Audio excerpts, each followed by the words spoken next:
jornal São Paulo Shimbun nasceu no final da década de 1940, um pouquinho depois da Segunda Guerra Mundial. Hoje ele tem páginas escritas em japonês e em português e sua tiragem é de 30 mil exemplares.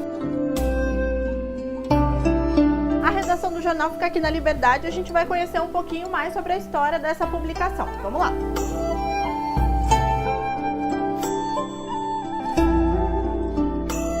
Estou aqui com a Nobu, que é diretora de planejamento do jornal. Ela vai contar um pouquinho pra gente do histórico dessa publicação, que a gente sente que é diferente culturalmente, até no clima aqui da redação. Para quem é jornalista sabe que geralmente redações são lugares conturbados, que o telefone toca, todo mundo fala alto, né? E aqui não, é uma paz. Não é, Nobu? É um silêncio. É um silêncio. Muito obrigada por receber a gente aqui para contar um pouco mais dessa história. Primeiro eu queria saber como é que nasceu a publicação. O jornal foi fundado em 1946. O fundador foi o Mituto Mizumoto, um imigrante japonês. E na época, quando terminou a Segunda Guerra, teve os japoneses que moravam aqui, os imigrantes que moravam aqui, não tinham muito conhecimento da língua. Então não sabia o que estava acontecendo na guerra.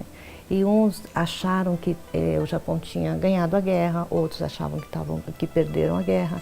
Então, para esclarecer todo esse assunto, foi fundado o jornal. Então, o jornal ele foi fundado exclusivamente para informar aos imigrantes japoneses toda a situação que vivia o Japão e o país aqui no Brasil. Então, foi um momento assim bastante difícil na comunidade japonesa aqui naquela época, porque teve até problemas assim de segurança, de um matar o outro. Foi um assunto bastante grave naquela ocasião. E hoje, quem são as pessoas que leem esse jornal? Quem são as pessoas que se interessam por essa publicação? O nosso forte são os imigrantes japoneses, que ainda leem japonês, e também executivos de empresas japonesas sediadas aqui no Brasil. Temos também pessoal que é da segunda, terceira geração, que também leem o japonês, que o jornal é praticamente 90% em língua japonesa e, vamos dizer, 10% em língua portuguesa. A gente está falando sim de um bairro de resistência oriental e de preservação dos costumes, tanto que a gente está aqui num jornal de língua japonesa em um momento que se questiona a mídia impressa no geral, não é? Mesmo na língua portuguesa e tal. A que você atribui essa resistência da liberdade, a essa resistência dos costumes em um bairro central aqui em São Paulo? Eu acho que os imigrantes japoneses, eles têm essa vontade, essa força de preservar a cultura japonesa, a língua japonesa. É isso que mantém, eu acho, que o jornal. E também todos esses costumes, as festas, os yakisobas, os sashimis, tudo isso é uma resistência do imigrante japonês, né, e de manter, preservar, conservar esses costumes japoneses.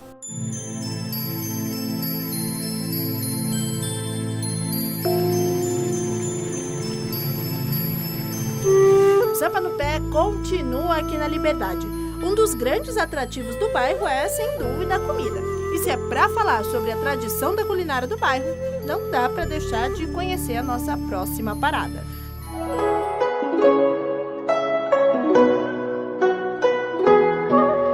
Não se sabe o número exato, mas São Paulo tem pelo menos 250 restaurantes japoneses. E essa tradição de comer essas delícias do Japão começou em 1965 com esse restaurante aqui, o Hinode.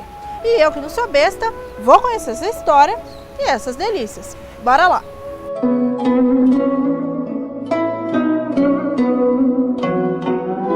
Bom, e pra gente entender a história um pouquinho do Hinode, eu tô aqui com o Sekai, super gente boa, responsável aqui, o dono do restaurante. Uma figura incrível para contar um pouquinho pra gente dessa história. Como é que nasceu o Hinode? Hinode, na verdade, nasceu com Takeshi Amano em 65 e mudou de nome em 99, a minha mãe que adquiriu a casa. Ela veio em 71 no penúltimo navio imigrante. E como ela já trabalhava, ela entrou, na verdade, o primeiro emprego dela, da minha mãe, foi no banco comercial. E na época fazia um cálculo de fundo de garantia, faltava uma máquina, entrou com o Abaco, que é o Soroban. E esse banco comercial que ficava em Santa Amaro passou aqui no bairro da Liberdade, onde é o hospital. Tá. E virou Banco Itaú. E como ela já trabalhava em restaurante no Japão, ela sabia que restaurante japonês geralmente tem alojamentos. Então, em busca de uma moradia e uma renda extra, começou a procurar emprego aqui no restaurante aqui da Liberdade. E em 72, aí já ela conseguiu e trabalhava durante a noite e nos finais de semana no restaurante. Desde 72 ela trabalhou com restaurantes e no último emprego ela estava como gerente, tocou 13 anos sozinha, a proprietária morava no Japão. E depois a proprietária voltou do Japão, queria tocar com o filho, ela saiu e adquiriu em 99 essa casa. E o que tem de bom aqui no Rinodê? Qual que é o prato assim que mais sai? Quais são os sucessos do cardápio? Na verdade, o nosso forte é exatamente a grande variedade de pratos no cardápio. Desde a parte fria, tem as chapas, frituras, tem o sutiá que prepara na mesa. E hoje está na moda o lame, que é o macarrão ensopado. Então é o que está vendendo bastante aqui no Rinodê, é o macarrão. Agora me fala, o que a Liberdade, esse bairro, significa para a sua vida? Sim, na verdade, para mim é a realização de tudo, né? Eu cresci aqui no bairro, estudei aqui no bairro e tudo que eu tenho hoje vem desse bairro oriental, né? Antigamente era bairro japonês, mas atualmente é o bairro oriental, né? Tem coreanos, chineses, bastante dominados por chineses, né? Mas a parte de restaurante ainda está sobrevivendo entre os japoneses. Devidamente paramentada, vamos começar. O que nós vamos preparar, chefe? Shakemaki, enroladinho de salmão. Que delícia!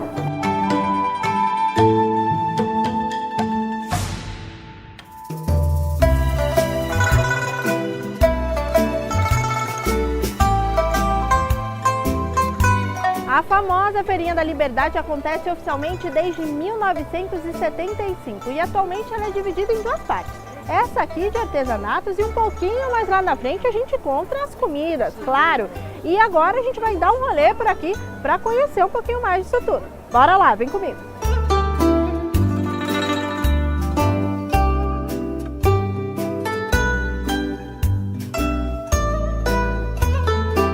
Eu estou aqui com o senhor Kondo, que é o presidente da Associação dos Comerciantes aqui da feira, que hoje é esse sucesso aqui de São Paulo, o marco do turismo, né, senhor Kondo, que reúne centenas e até milhares de pessoas que querem comer, comprar artesanato e conhecer um pouco mais a cultura oriental, mas nem sempre foi assim, né, seu Kondo? Não.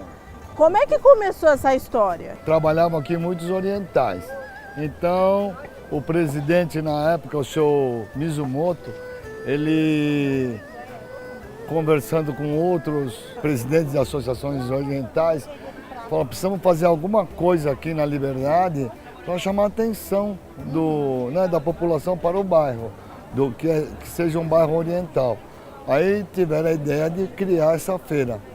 E no comecinho era difícil, porque para a comida, por exemplo, 45 anos atrás, ninguém acreditava que a população ia comer uma comida de pé, né? Uma comida japonesa. Ninguém achou que ia virar isso que é hoje. Achou que ia virar o que é hoje.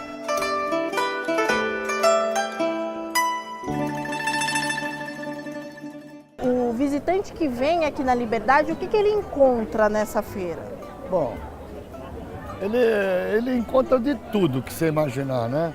De comidas típicas japonesas, tem comidas regionais, brasileiras, por quê? Em São Paulo tem muita gente que vem de fora, né? Então eles vêm aqui e querem também ter alguma coisa do país. Então nós temos pratos do país, coisas, né, de comer da região do Brasil, artesanatos orientais, né, muitos artesanatos orientais e muito artesanato também do Brasil, né? Quem vem passear, o público que vem, é um público muito diversificado.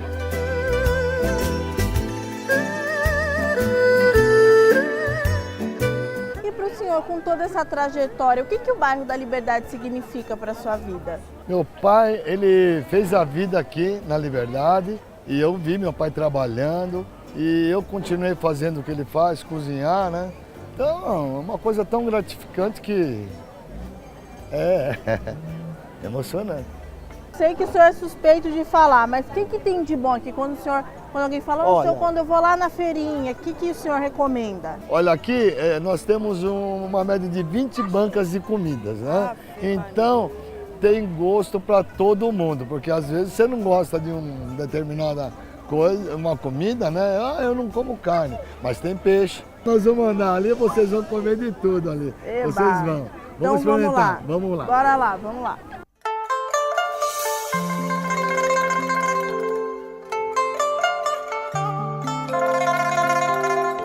Bom, esse aqui é o bolinho japonês chamado takoyaki. Ele é uma massa com legumes, né? Quente, né? E no meio tem o polvo. É um pedacinho de polvo ou um pedacinho de camarão. E tem o tempero oriental com alga marinha e um katsuobushi, que é um peixe defumado e ralado em cima. Nossa, olha o tanto de polvo que vem no meio. É uma delícia. Gostoso, né? Nossa.